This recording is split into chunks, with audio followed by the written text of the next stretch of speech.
as the clock ticks towards 2022 elections in Kenya, every individual is planning in readiness. 2 years down the line, it's promising to be interesting duel because President Uhuru Kenyatta is expected to leave office after his 10-year stint. For some, like Honorable Raila Amolo Odinga, if he finally decides to run, this will be a do or die. The former Prime Minister, who will be running for the 5th time for president in 2022, and maybe his last, it's been a long and treacherous journey for him.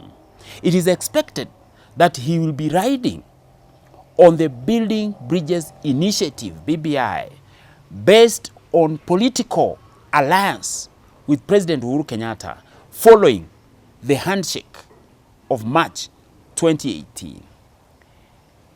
Dismissing this, though, his supposed challenger in 2022, one Deputy President, William Samoei Ruto, says those are intimidation tactics from his competitors, which can never scare him.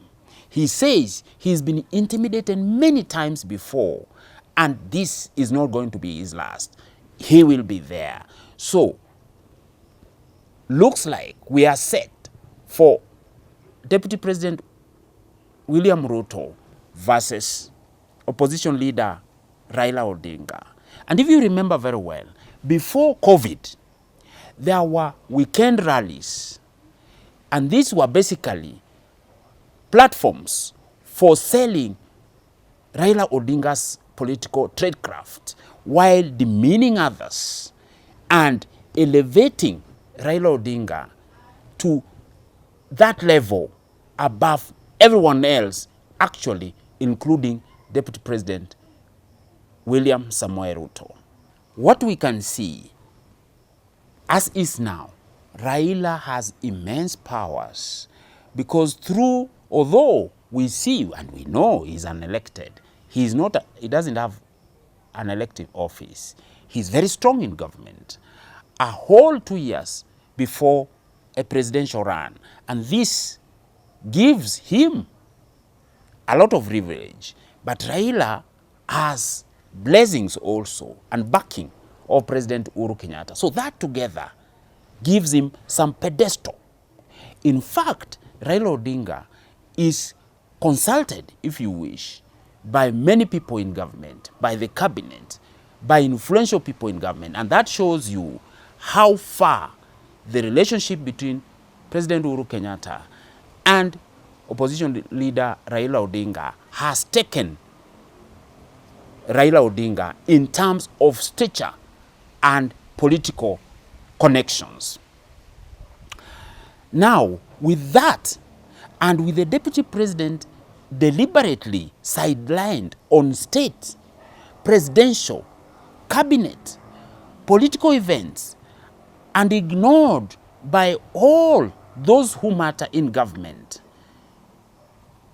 that leaves Raila Odinga as a very powerful individual in government, but from without government. Of course, the DP has dismissed this and says he knows all those mechanizations which are supposed to scare him. He says the deep state, or if you like the system, as he calls it, is using all those methods, including elevating Raila Odinga to that immense power and trying to scare him. He is actually called upon his supporters to be a little patient, even those who are frustrated. Let's watch what he has said. Tunatishiwa ati iko system, ati iko deep state, ati iko watu watatuibia kura, hata mkipiga kura namna gani, kuna watu wameketi mahali fulani wataamua. Mimi nataka niwaambie hawa watu tunawangojea. Hiyo deep state tunangojea. And this, from the DP Ruto, seems to follow all maneuvers from the other side. he has taken the BBI train too, and he has taken it head on.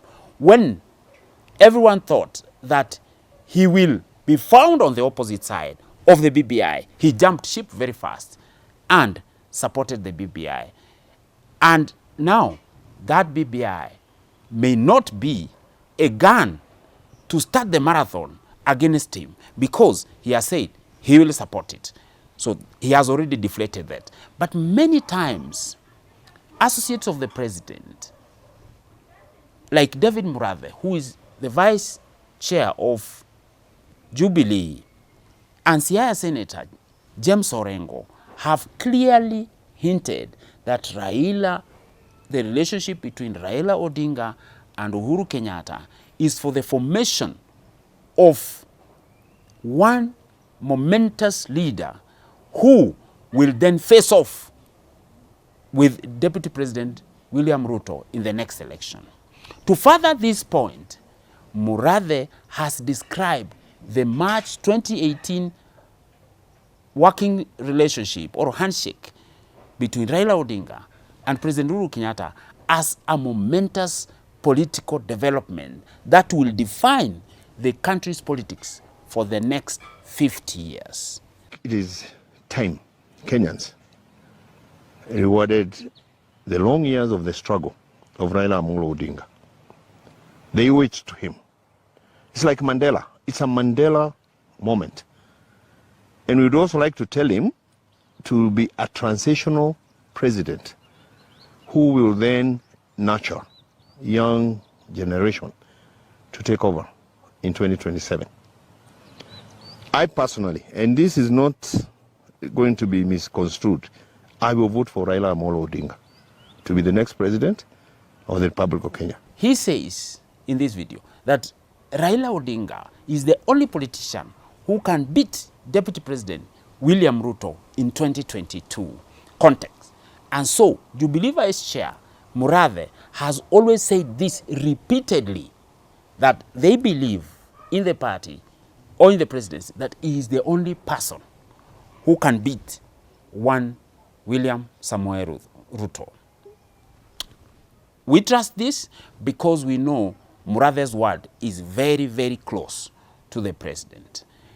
And he says, if Raila Odinga will not run for presidency in 2022, then many Kenyans, according to him, will be disappointed, because he's the only man who can beat other contenders, including William Samoei Ruto, Musalia Mudavadi, and even Alfred Mutua of Maendeleo Chapchap.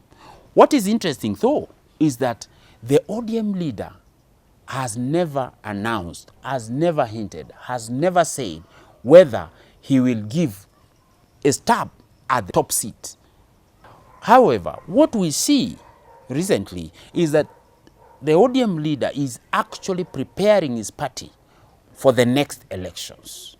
He has purged his party's National Elections Board and the party's National Disciplinary Committee. He has a new chairperson in the name of Catherine Muma, and Professor Ben Sihanya of the University of Nairobi is now the chair of the National Disciplinary Committee. Would this signal to the fact that he's going for the presidency? Does this then signal to us that Raila Odinga is preparing to give another stab, a final stab at the presidency? Is this an indication that Baba will run for president in 2022? Or is the backing of by Murathe and Francis Atwoli of Kotu meant to actually test waters politically, a trial balloon, if you wish? We will keep you updated because politics has just started. Until next time, it's bye for now.